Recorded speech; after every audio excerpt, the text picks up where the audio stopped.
오늘은 종교개혁 507주년이 되는 주일이기도 합니다. 종교개혁 주일 말씀으로 시편 말씀을 잠시 건너뛸까 하다가 맥이 끊어지면 안 될 것 같아서 그냥 이어가기로 했습니다. 그러면서 종교개혁 주일이 따로 있는 것은 아니다. 매 주일마다 우리는 종교개혁 주일로 삽니다. 날마다 새로워져야 하고 날마다 변화되어야 되기 때문에 그렇습니다. 내가 아니요, 오직 내 안에 계신 하나님이 항상 주가 되시고 하나님의 뜻에 순종하고 그 말씀에 내 생각을 개입하지 아니하고 따라가는 온전한 순종이, 그게 종교개혁 주일에 합당한 신앙의 자세라고 볼 수 있겠습니다. 우리는 다윗 시편 23편의 말씀을 한 절씩 주마다 이어가고 있습니다. 오늘은 네 번째 주로 4절의 말씀을 담게 되는데, 선한 목자 되신 주님께서 말씀으로 인도하심에 귀를 기울여 우리의 모든 삶을 주께 맡기고 따르는 신앙생활이 여기에 그려지고 있고, 뿐만 아니라 어둡고 험한 세상에서 겪는 두려움을 넘어 주님께서 함께 하심으로 세상이 줄 수 없는 평안과 위로를 누리는 성도의 삶이 있습니다. 세상으로 기울어진 삶이 아니라 오직 주님을 푯대로 바라보고 주님 가시는 길을 따라가는 신앙생활이 개혁신앙에 걸맞는 삶이라 할 수 있겠습니다. 자, 오늘 4절에서 주시는 말씀을 크게 역시 세 단락으로 나누어서 볼 수 있는데, 첫 번째 단락은 세상은 사망의 두려움으로 가득하다는 것입니다. 이 세상 두려움이 항상 엄습하고 있다. 자, 4절 앞부분의 말씀이죠. 내가 사망의 음침한 골짜기로 다닐지라도. 이 말은 다닌다는 얘기예요? 안 다닌다는 게요? 다닌다는 얘기죠. 내가 사망의 음침한 골짜기로 다니고 있습니다. 그러나 두려워하지 않겠습니다 하는 말씀이죠. 실로 인간의 삶은 끊임없이 질병과 죽음, 그리고 재난과 전쟁의 두려움 앞에 살고 있습니다. 이처럼 세상이라는 삶에는 필연적으로 깊은 골짜기를 지나가는 삶이 있습니다. 이는 우리가 하나님께 순종할지라도 겪으며 지나야 하는 코스가 아닐 수가 없습니다. 출애굽 백성에게 당장 닥쳐온 것은 광야의 단련이었습니다. 우리는 때로 그 골짜기에서 사랑하는 가족이 중병으로 일찍 세상을 떠나는 일을 겪게 되고, 때로는 모든 것이 다 파산되어서 다 잃게 되는 일도 있습니다. 때로는 가장 가까운 친구를 먼저 이 세상에서 떠나보내는 이별도 있습니다. 하지만 음침한 골짜기가 계속되지는 않습니다. 소나기가 쏟아지고 있습니다. 하루를 넘겨 계속 쏟아지는 소나기는 없습니다. 위기라는 한자 말은 두 단어가 합쳐진 거죠. 위험과 기회, 위험, 기회 합쳐서 위기가 됐습니다. 오히려 그 위험한 골짜기에서 생명의 물을 구할 수 있는 것이 기회이기 때문입니다. 목자는 때로 평원으로 가다가 골짜기로 내려가야 합니다. 왜? 골짜기로 내몰지 않으면 물을 먹일 수가 없으니까. 때로는 암벽이 병풍처럼 솟아있는 협곡을 지나가야 합니다. 왜요? 거기에 그늘이 있기 때문입니다. 뜨거운 햇볕에서 양들이 지칠 때 협곡으로 내려가서 그늘에서 쉬어야 합니다. 그러니까 골짜기는 할 수 없이 가야 하는 길입니다. 오히려 거기에서 뭔가 있기 때문에 쉴 곳이 있고 마실 것이 있고. 실제로 유대 광야는 지형적으로 보면 사망의 음침한 골짜기가 아닐 수 없습니다. 요단 계곡은 사진을 보세요. 막 이렇게 내려가다 푹 꺼지죠. 푹 꺼집니다. 요단 계곡은 아시다시피 밑에 요단강이 흐르는데 아주 깊어요. 그 강물이 깊은 게 아니라 계곡이 깊어가지고, 왜? 바다보다도 훨씬 밑으로 내려가 있습니다. 그래서 사해에서 물이 고여가지고 증발되지요. 바다로 나갈 수 없으니까. 이 요단 계곡은 아프리카판과 아라비아판이 충돌하는 교차점입니다. 그래서 이렇게 단층이 생기고 절벽들이 생깁니다. 이렇게 유대 광야의 절벽과 깊게 파인 골짜기는 미국의 그랜드 캐니언을 연상케 합니다. 한낮에도 깊은 골짜기에는 어둠이 깔립니다. 지금 저렇게 보면 그림자가 생기죠. 저 뒤에는 태양 아주 뜨거운 빛이 있는데 어둠이 깔리죠. 광야에서 양들에게 물을 먹이려면 이러한 깊은 골짜기로 내려가야 합니다. 더군다나 골짜기에는 뜨거운 햇볕을 피하여 맹수들이 들어와 그 동굴에서 쉬곤 합니다. 그래서 맹수들이 갑자기 언제 나올지 모르는 이른바 사망의 음침한 골짜기입니다. 그래서 다윗이 그렇게 부르고 있는 것입니다. 다윗의 생애를 보면 사망의 음침한 골짜기를 오랜 세월 동안 걸어야 했습니다. 사울 왕이 죽을 때까지 그는 죽음의 골짜기를 다녀야만 했습니다. 뿐만 아니라 아들 압살롬의 반역으로 어두운 골짜기를 다녀야 했습니다. 참으로 두려움 많은 세상이지요. 그러나 과연 인간이 두려움을 피할 수 있을까요? 자, 인도의 설화 하나 담아볼게요. 어떤 마법사가 쥐를 열심히 이렇게 관찰하고 있는데 막 겁에 질려 있는 거예요. 막 두려워서 바바바바 떠는 거예요. 아니, 이 쥐가 왜 저러고 있냐 했더니 저 쥐 앞에 고양이가 있는 거예요. 고양이를 두려워하는구나. 그래서 이 마법사가 쥐를 명령했어요. 고양이가 되라 해가지고 쥐를 고양이로 만들었습니다. 그리고 또 한참 지나서 또 관찰하니까 이 고양이가 또 바르르 떨고 있어요. 그러니까 고양이 앞에 저기 부르독 같은 개가 앞에 있는 거예요. 그러니까 바르르 떨고 있어. 야, 안 되겠다. 좀 더 강하게 해줘야지. 그래서 개가 되라. 그래서 또 개로 만들어 버렸어요. 또 지나 보니까 개가 또 떨고 있어. 그 개 앞에 호랑이가 있는 거야. 그래서 안 되겠다. 가장 맹수의 맹수 호랑이가 되라. 또 호랑이가 됐어. 이제 됐겠죠? 이제 두려울 게 없겠죠? 그런데 이 호랑이가 또 바들바들바들바들 계속 몸을 이렇게 움츠리고 있어. 왜? 사냥꾼이 엽총을 겨누고 있어. 엽총 앞에 또 두려워 떨고 있어. 마법사는 이 무기력한 호랑이에게 뭐라고 했겠어요? 다시 쥐가 되라. 너는 쥐의 가슴밖에 가질 수 없으니 나도 어쩔 수가 없구나. 그래서 다시 쥐가 됐다는 얘기입니다. 아무리 그 자리를 벗어나려고 해도 여전히 그 자리로 돌아갈 수밖에 없는 세상. 인간은 그 누구도 스스로 이 세상의 두려움의 고리를 끊어낼 수 없습니다. 불안과 두려움 끊어낼 수 없습니다. 그 두려움을 정복할 수 있는 보다 큰 힘을 빌리지 않으면 물리쳐낼 수 없습니다. 그래서 인간의 역사에서는 현상들이 일어났죠. 무슨 현상? 미신을 믿는 거예요. 여기도 귀신, 저기도 귀신, 비나이다, 비나이다, 산신령께 비나이다. 고기를 잡으러 나면 바다의 신, 비나이다, 비나이다. 건축을 하려면 또 떡을 갖다 놓고 제사를 드려. 아이고, 건축의 신이여, 무너지지 않게 해주시오. 우상을 만들어 놓고 가서 절해. 돼지 머리 앞에서 절하는 거 보면 우습죠. 돼지가 웃고 있잖아요. 아이고, 야, 네가 나한테 절을 하냐.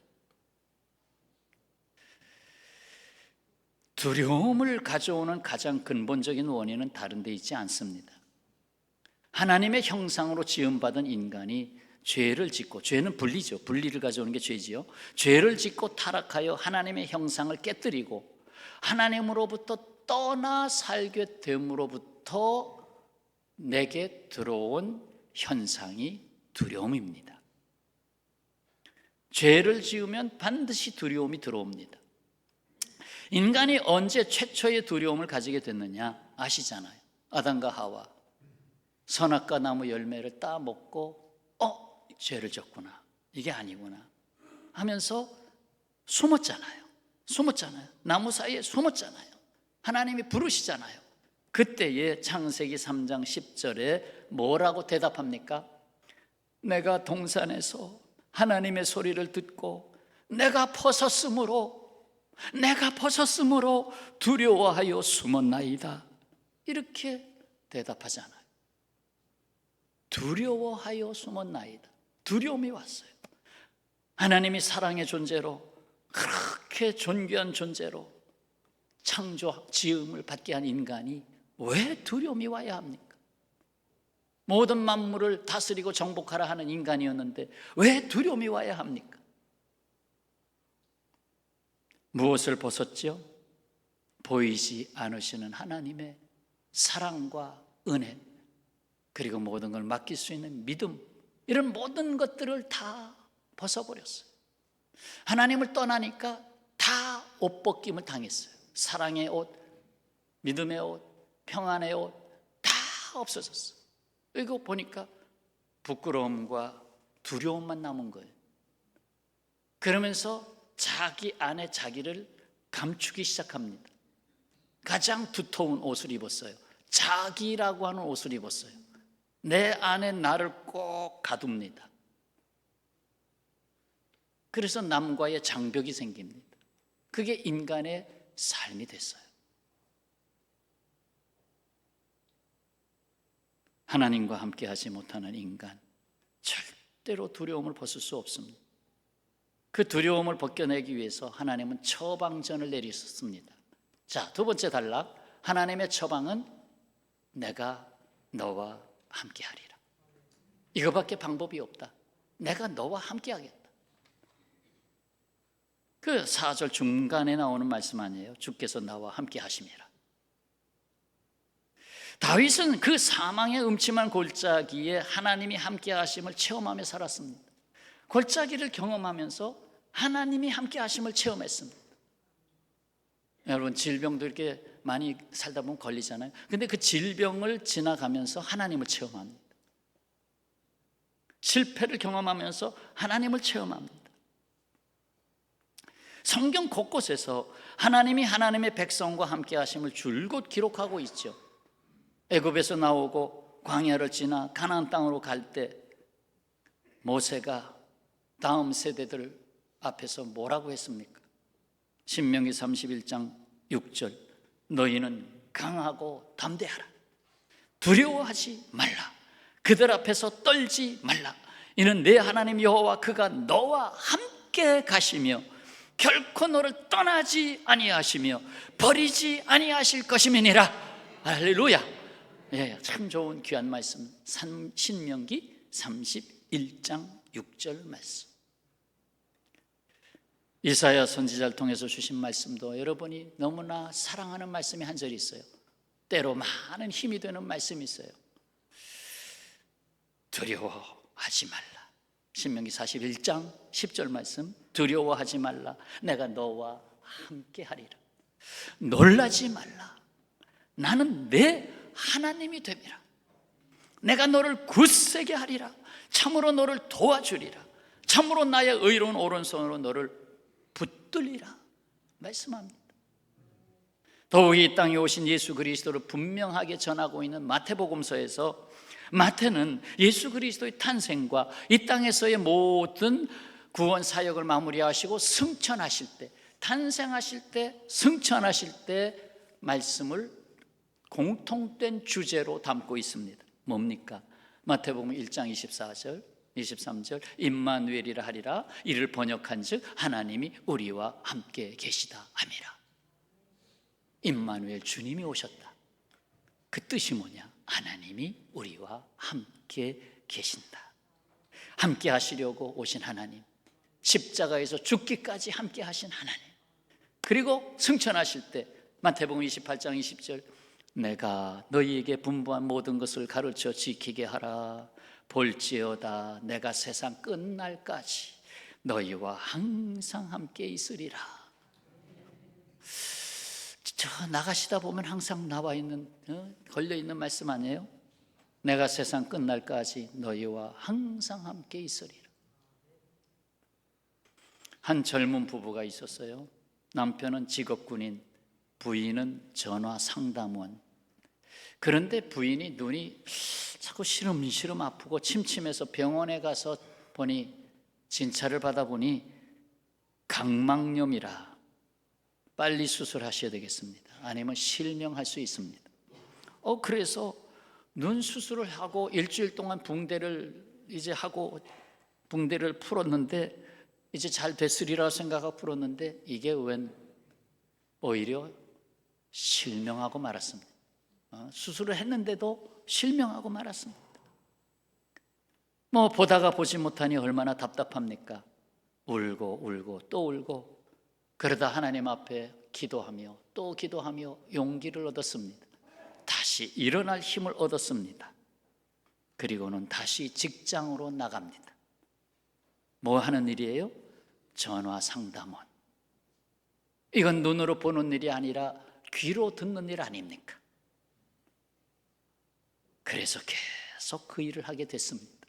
감사하지요. 그러나 출퇴근하는 것이 문제였습니다. 버스를 타고 내리고 직장에 들어가고, 그거 안 보던 사람이 지팡이 하나 가지고도 갈 수도 없고, 저게 버스 몇 번이 왔지? 남편이 계속해서 부인이 익숙할 때까지 버스 정류장에서 버스 손을 잡고 버스에 올라가서 같이 앉고, 그리고 직장까지 동행해주고, 그리고는 남편은 자기 직장으로 또 가고. 어느 정도 부인이 익숙해지자 이제 부인은 혼자서 할 수 있도록 이제 훈련을 합니다. 이제 길을 익혔고, 그리고 버스 몇 번인지는 또 확인하는 방법이 있지 않겠느냐 하고, 또 이렇게 하면서 자꾸 습득을 해가지고 이제 혼자 버스를 타게 됐고, 혼자 내리고 혼자 직장으로 가게 됐습니다. 그렇게 해서 계속 그렇게 가다가 또 거기서부터 6개월쯤 지나서 이 부인이 출근을 하기 위해서 버스에 올랐는데, 바로 버스 기사 바로 뒤에 첫 번째 자리에 앉았습니다. 그러자 기사가 늘 보던 부인이니까, 그리고 눈을 못 보는 부인인 건 알고 있었으니까, 그래서 이렇게 말을 건넵니다. 참 부인은 행복한 사람이네요. 부인이 웃으면서, 앞도 못 보는 제가 뭐가 행복하겠어요? 기사가 말합니다. 매일 아침 부인을 지켜보는 사람이 늘 있잖아요. 네? 무슨 말씀이에요? 누가 나를 지켜본다고요? 부인 모르셨습니까? 남편께서 매일같이 부인과 함께 버스를 타고 부인이 앞좌석에 앉는데 남편은 몰래 뒷좌석에 앉아서 늘 매일같이 지금도 지켜보고 있습니다. 부인이 편안하게 내려서 직장에 들어가는 데까지 뒤따라가 보고는 돌아와서 버스를 타고 자기 갈 길을 갑니다. 부인은 이 사실을 모르고, 지난 6개월 동안 그 사실을 모르고 하루도 빠지지 않고 같이 했는데 몰랐어요. 남편이 뒤에 있는 걸 몰랐어요. 우리는 어떠합니까? 한치 앞을 모르고 한치 앞을 보지 못하고 살아가는 우리의 삶의 자리에 함께 하시는 주님 보고 계시잖아요. 지켜보고 계시잖아요. 나는 주님을 보지 못하는데 주님은 나를 보고 지켜보고 계시잖아요. 주님은 나를 떠나 계신 적이 없으셨습니다. 한 번도 나를 떠나 계신 적이 없으셨습니다. 아멘입니까? 그뿐 아니지요. 우리 구원을 받은 사람, 곧 영생을 이미 받은 사람들에게는 죽음조차도 두려움이 될 수 없습니다. 죽음도 두려움이 될 수 없습니다. 상실, 죽음, 이별, 이런 모든 것이 우리에겐 두려움이 될 수 없습니다. 왜요? 이미 영원한 생명을 가지고 있기 때문에, 이미 영원한 만남을 갖고 있기 때문에. 한번 상상을 해봅니다. 여러분, 여기서 이제 언젠가는 다 세상을 떠날 텐데, 그럼 천국 갈 거 아니에요? 천국 가면 오늘은 누구를 만날까? 오늘은 아무개 권사 나와라. 어디 있냐? 여기 있다. 그래, 만나자. 우리 천국 카페 한번 가보자. 우리의 만남은 영원한 만남이에요.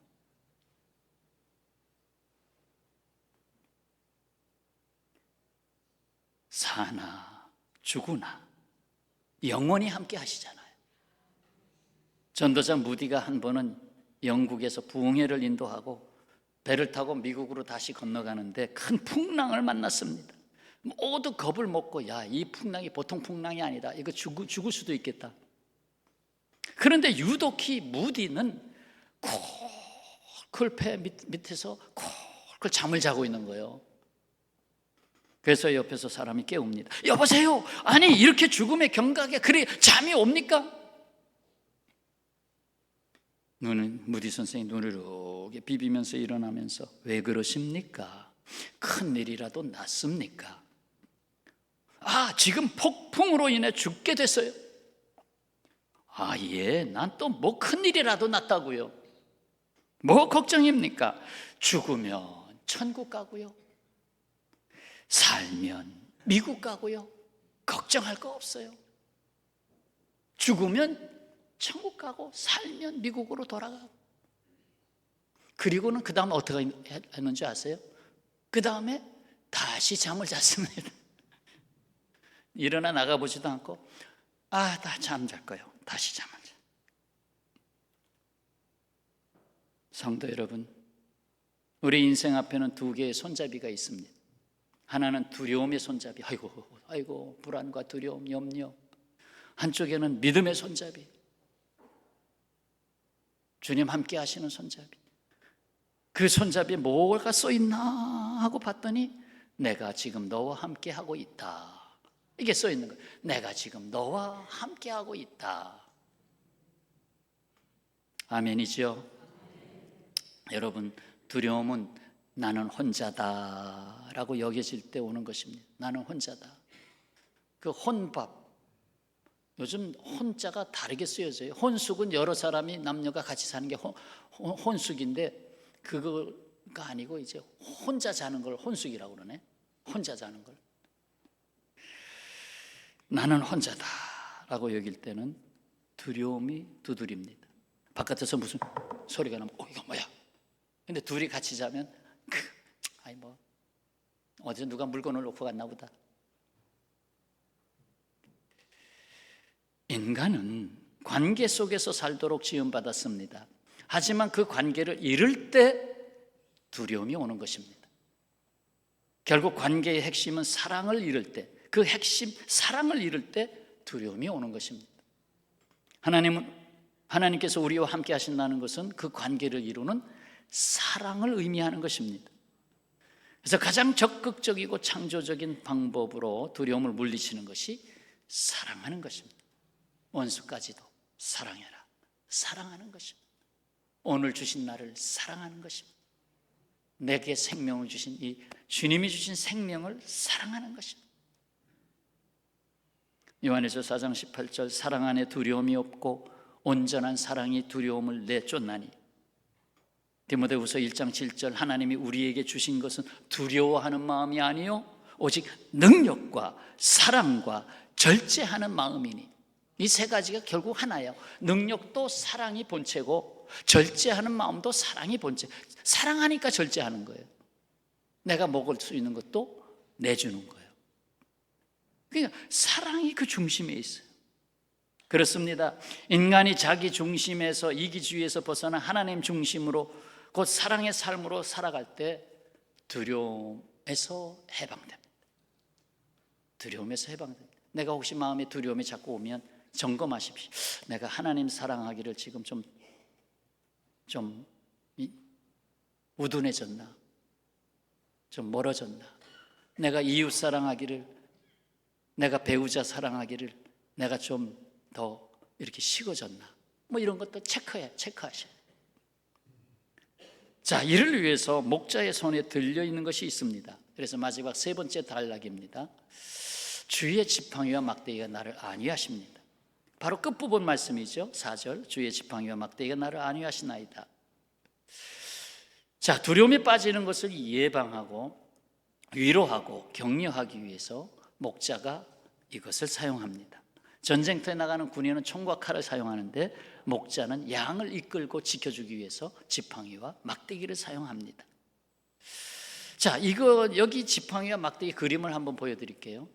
저 길게 생긴 것이 지팡이고 짧게 뭉툭하게 생긴 것이 막대기입니다.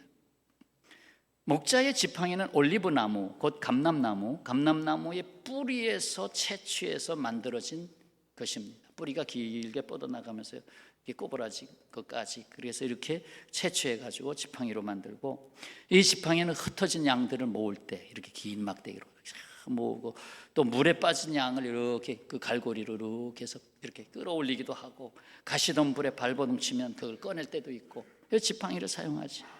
근데 막대기는 올리브나무, 감람나무의 줄기 부분에서 줄기 그 가지를 잘라서 만드는데 지팡이보다 훨씬 짧고 또 뭉툭하고 무겁습니다. 그래서 맹수가 다가올 때 맹수를 향하여 확 던집니다. 던져서 물리치고, 또 독초를 향해서 가면은 양들을 거기로 가지 말라고 확 던져서 또 이렇게 하기도 하고, 양무리를 한 자리로 모으는데 이 지팡이를 막대기를 던져서 사용하곤 합니다. 그렇다면 이 목자의 지팡이와 막대기는 결국 무엇을 의미합니까? 이것은 우리를 보호하고 위로하시는 하나님의 말씀입니다. 하나님의 말씀. 그래서 시편 119편 전부 다 말씀이죠. 이 말씀은 50절에 이 말씀은 나의 고난 중에 위로라, 주의 말씀이 나를 살리셨기 때문이니이다. 143절에는 환난과 우환이 내게 미쳤으나 주의 계명 곧 주의 말씀은 나의 즐거움이니이다. 165편 5절, 주의 법을 사랑하는 자에게는 큰 평안이 있으니 그들에게 장애물이 없으리이다. 시편 119편 쭉 읽어보세요. 구구절절. 평화의 가족 여러분, 오늘도 우리를 안위하시는 주님의 지팡이와 막대기가 우리에게 임하는 말씀으로 함께하고 있습니다. 오늘 나에게 지금 지팡이를 주님이 사용하셨는지, 때로는 아니야 얘야 그리 가면 안 돼 위험해 하고 나에게 막대기를 던지셨는지 한번 생각하시면서 늘 주일에 주시는 말씀, 오늘 우리에게 주시는 말씀 꼭 담고 한 주간을 살아야 됩니다. 오늘 시편 23편 4절에 주시는 말씀 되새기겠습니다. 하나는 세상은 사망의 두려움으로 가득합니다. 어느 누구도 스스로 두려움의 고리를 끊어낼 수 없습니다. 인간이 하나님과 함께하지 못할 때 인간에게 찾아오는 것은 두려움이었습니다. 두 번째는 하나님의 처방이었죠. 내가 너와 함께하리라. 임마누엘, 그리고 승천하실 때 내가 너와 함께 있으리라. 두려움은 사랑하는 관계에 있지 못하고 나는 홀로 있다 여길 때 찾아옵니다. 그 다음에 세 번째는 주의 지팡이와 막대기가 나를 안위하십니다. 이는 곧 하나님의 말씀, 때마다 일마다 어떤 상황에 서든지 주시는 하나님의 말씀, 모였을 때 예배 중에 주시는 말씀, 또 내가 개인적으로 성경을 읽어가며 큐티하며 오늘 내가 읽을 말씀에서 내게 주시는 말씀, 기도하다가 주시는 말씀 등등 모든 말씀들, 이것이 다 주의 지팡이와 막대기가 나를 안위하신 말씀들입니다. 오늘도 혹시 골짜기를 지나가고 있습니까? 아니면 아직도 깊은 골짜기 있으십니까? 오늘 주신 말씀 생각하며 내가 너와 함께하고 있지 않느냐, 그리고 너의 손에 말씀을 주었다, 너의 귀에 말씀을 주었다, 내 마음에 말씀을 담아 주었다, 이제는 발에 말씀을 담고 가라. 기도하겠습니다.